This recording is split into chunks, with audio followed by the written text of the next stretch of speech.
Ta carrière d'invente, elle a une date d'expiration en ce moment, puis c'est pas parce que tu performes pas, puis t'es même pas au courant. Je t'explique pourquoi.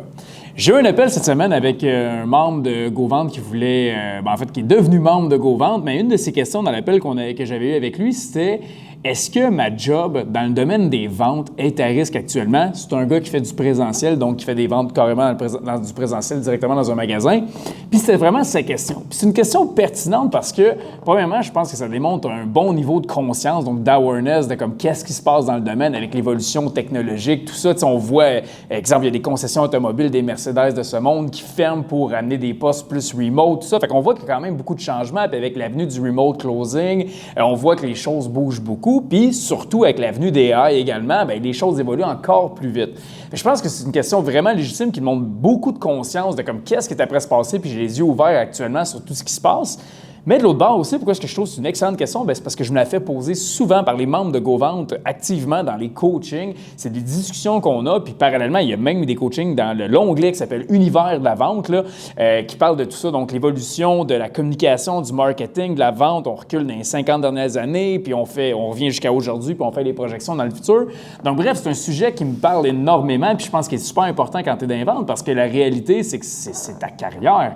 Donc c'est quoi les pronostics de notre carrière? Où est-ce que ça évolue? Bien, je pense qu'on devrait tous avoir une conscience là-dessus pour être capable de bien se positionner adéquatement là-dedans. Puis évidemment, tout ce que je vais dire là-dedans, bon, il y a une bonne partie qui est objective, dans le sens d'informations que j'ai colligées à travers le temps puis j'ai compris sur l'évolution de X, Y, Z, de la vente, de la communication, du marketing. Mais il y a une partie qui est subjective, que j'assume, que je bâtis des pronostics, des prophéties de ce qui s'en vient, mais je pense que c'est important de le faire, puis avec l'information que j'ai, bien maintenant, on peut juste pas trop se fermer les yeux là-dessus. Et je m'explique. Donc, la question était vraiment pour une personne qui est en présentiel, puis je vais juste le dire rapidement comme ça, je pense que c'est l'endroit où est-ce que c'est le plus à risque actuellement, si on regarde les 10 prochaines années, 10-15 prochaines années, je pense que c'est le présentiel qui est un petit peu plus à risque que le remote en ce moment, mais je pense que pour tout le monde d'invente, il y a un risque en ce moment pour votre carrière, pour votre profession, pour de vrai, si vous ne prenez pas ça réellement au sérieux. Puis ce que je veux dire avec ça, c'est comme, il faut juste voir comment la vente évolue, où est-ce qu'on est rendu en date d'aujourd'hui, puis qu'est-ce qui est fait réellement dans le marché. Puis, tu sais, je ne sais pas comment tu vends, toi, actuellement, qui écoute ça, mais quand tu regardes encore, puis j'analyse des pitchs, j'analyse un paquet de trucs pour des entreprises avec le coaching GoVente, autant B2B, B2C, fait que je vois un paquet de choses en ce moment, j'ai la main dans un paquet de pitchs, dans un paquet de présentations, puis les vendeurs vendent encore énormément en donnant de la valeur sur le produit, de la valeur sur le service, de la valeur, donc on pitch de la valeur. Puis à un certain degré, on ne peut pas en vouloir à personne parce que ça reste que les ventes ont été longuement enseignées comme ça et l'évolution de comment est-ce que les ventes sont faites à travers le temps n'a pas tant bougé réellement depuis les 50 dernières années, même un petit peu plus que ça. Donc, ça n'a pas énormément bougé depuis le temps. Donc, il y a eu des choses qui ont été changées, il y a eu des approches un peu différentes, mais c'est quand tu reviens à la base, quand tu es capable de lire les patterns derrière, comme tout ce qui est fait dans les ventes, bien, tu te rends compte qu'on est dans un endroit où est-ce qu'on remarche les mêmes concepts depuis 50 ans.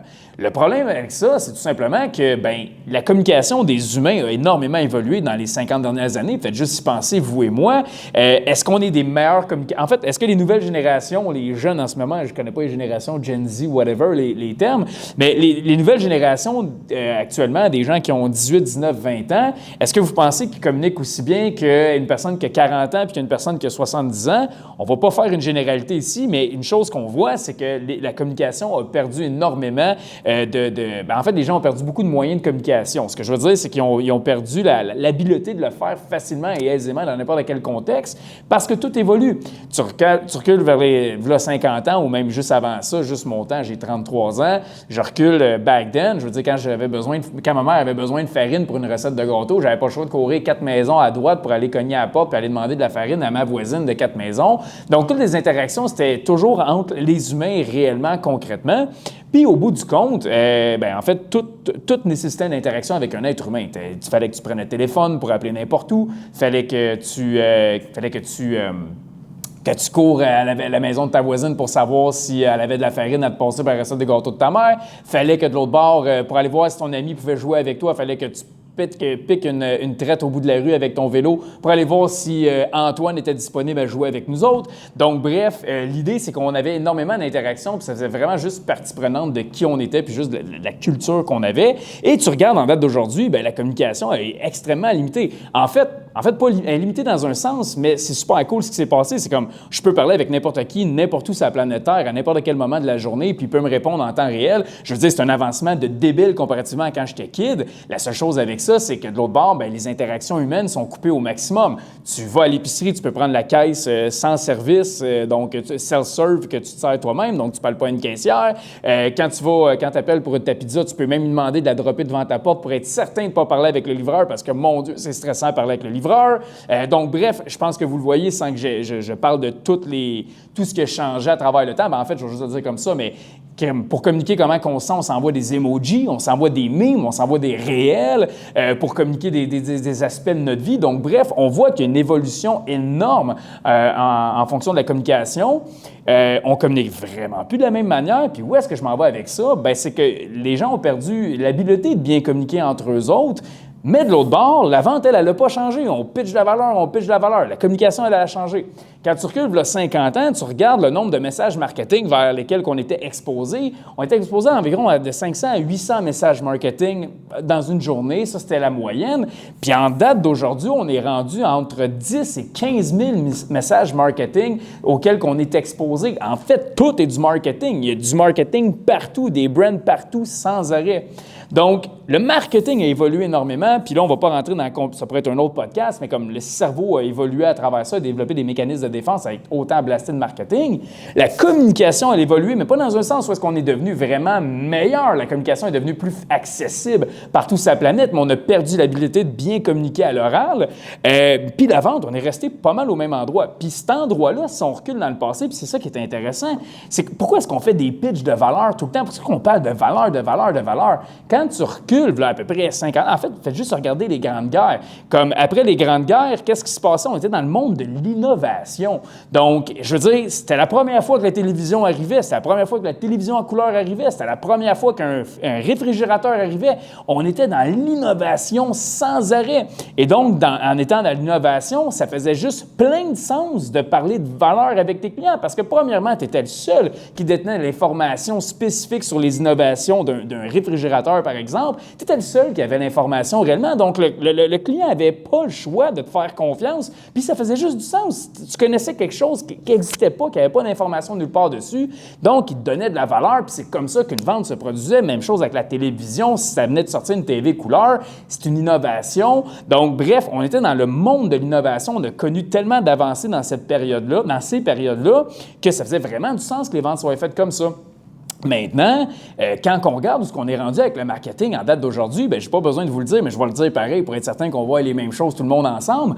Mais quand on regarde le marketing en date d'aujourd'hui, le marketing fait exactement le travail du vendeur, voilà une grosse période de temps, voilà 50 ans par exemple, fait exactement sa job, apporter de la valeur. Le but du marketing d'une entreprise actuellement en date d'aujourd'hui, bien, j'imagine que plus qu'un but, mais un de ses buts, c'est d'éduquer les clients au maximum pour que quand ils arrivent dans un appel, ils sont prêts, pas nécessairement à l'achat, mais sont rendus dans un endroit où est-ce qu'ils peuvent prendre une décision d'achat parce qu'ils ont eu toute l'information. Ils ne dépendent plus d'un vendeur pour apporter toute cette information-là, toute cette valeur-là. Ça l'a changé. Donc, ce qui a changé énormément, c'est qu'on communique moins bien. Le marketing, on est blasté de messages, le cerveau des mécanismes de défense. Puis de l'autre bord, bien, la valeur, ça fait plus de sens d'apporter de la valeur puis de la valeur technique dans un appel parce que la réalité, c'est que le marketing fait ce travail-là pour toi. Les gens ont accès à toute cette information-là avec les chats GPT de ce monde. Tu peux carrément demander si tu veux acheter, je ne sais pas moi, une tasse demain matin, sont où toutes les tasses en spécial? Il va toutes les sortir, les tasses en spécial, tu vas pogner la moins chère. Tu peux lui demander c'est quoi qu'il faut que tu regardes dans une tasse. Là, j'imagine que c'est pas trop compliqué, là. Mais tu as accès à tous ces outils-là que tu n'avais pas accès back then. Fait que, ce qui s'est passé, puis c'est pour ça que je vous apporte juste la perspective, voyez-le, là.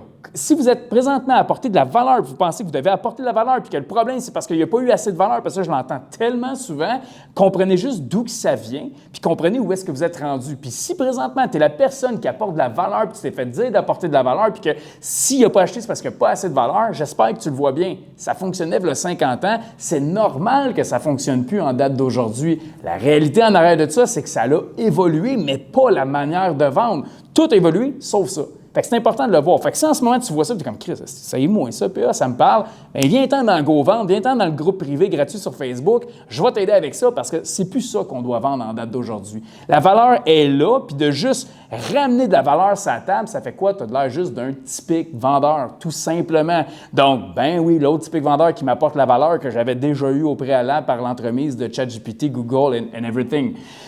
Donc, ça, c'est la réalité, c'est l'évolution, comment que ça s'est passé. Et la question initiale, c'était, là, je vous ramène parce que j'ai parlé en malade, je vous ramène la question initiale, c'est comme, est-ce que ma job est à risque?